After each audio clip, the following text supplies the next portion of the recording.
Good afternoon, my name's Peter Davis. I'm 68 Monday. I left the army at the age of 42. Married, fell to pieces, made homeless, lived on the streets for 6 years, i.e. Pembrokeshire Coast, Bath and inland or whatever.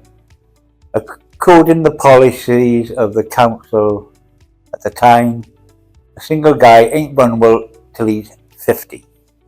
So basically, I was on Bronze Star, no hope of getting housed. As soon as I turned 50, I was housed.